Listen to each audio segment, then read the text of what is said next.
Dan saya baca profilnya, ya ampun 200 buku, sudah lebih dari 200 buku ini seperti apa? Gitu luar biasa sekali. Tepuk tangan dulu dong untuk Rawati. Sebelum sharing kira-kira kriteria buku cerita seperti apa sih yang bisa menarik gitu ya sampai mereka terhipnotis sama buku cerita itu. Dan anak-anak kan punya jenjang usia gitu ya. Dan tentunya mereka punya karakteristik masing-masing. Bagaimana kriteria buku cerita yang baik untuk anak usia ini? Silakan Kak Ali. Ya, terima kasih Kak.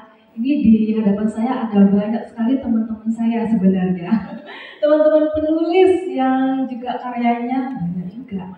Nah, kalau kita bicara tentang buku yang menarik untuk anak-anak itu seperti apa sih? Sederhana saja jawabannya.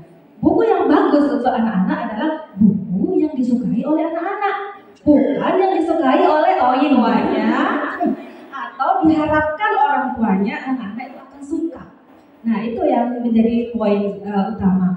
Jadi saya sempat terpesona sih Kak, awam tadi menampilkan banyak suara. Kalau penulis itu bekerja dalam senyap.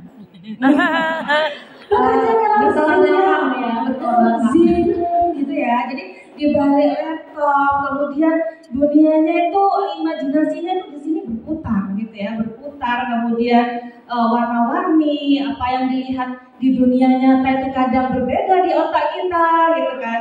Jadi semacam lari dari kenyataan gitu ya. Tapi meski begitu ya, buku anak itu memiliki peran yang luar biasa.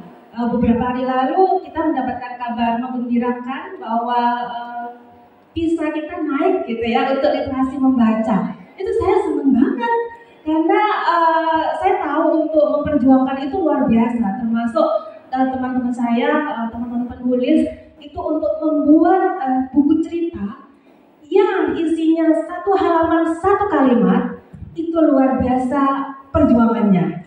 Kenapa? Karena kita harus menyampaikan pesan, juga sekaligus menghibur.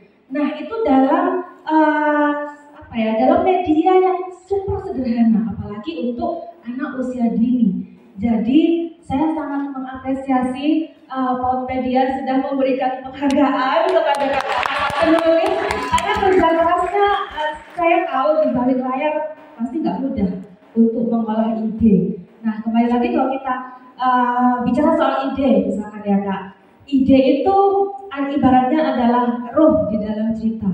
Itu yang akan menggerakkan tokoh itu akan kemana, kemudian ceritanya seperti apa, kemudian kira-kira pesannya nyampe apa enggak.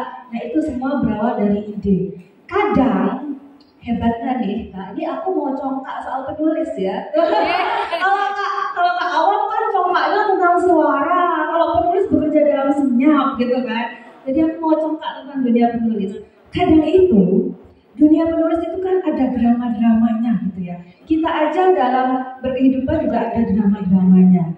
Nah, bagi penulis, drama itu bisa menjadi cerita. Bisa memperkaya gitu ya, memperkaya cerita kita. Karena ide itu bisa dari pengalaman diri kita sendiri, bisa dari mengamati teman kita. Jadi diam-diam nih, melamunnya seorang penulis itu biasanya sambil mengumpulkan data. Keren kan Kak? Mengumpulkan data, kemudian ya sudah ada bank data, kemudian suatu waktu bisa keluar nih. Nah, ada yang perlu di highlight sebenarnya. Siap. Hati-hati kalau berteman dengan penulis. Karena kalau hatinya disakiti, akan dijadikan cerita dan disebar ke seluruh Indonesia. Nggak bahaya lah. Jadi yang perlu di highlight ya, dan itu akan abadi selamanya.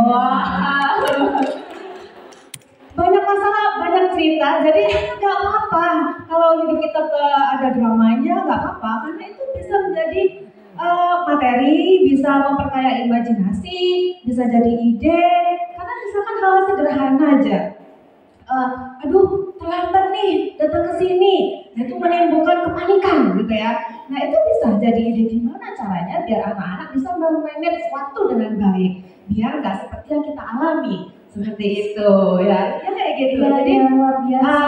Buka mata, buka hati, buka telinga, kemudian relasikan atau korelasikan dengan cerita.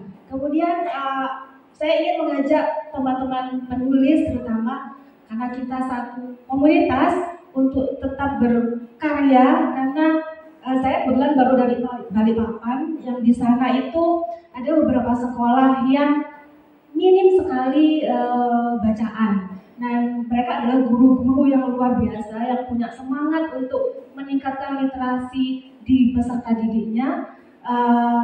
Mereka menantikan bacaan-bacaan bermutu dari teman-teman semuanya, dari para penulis ini yang nantinya akan dibacakan langsung ke para peserta didik di seluruh pelosok tanah air. Gitu. Ayo kita bergandengan tangan menyemarakkan literasi anak Indonesia. Iya, yuk kita bergandengan.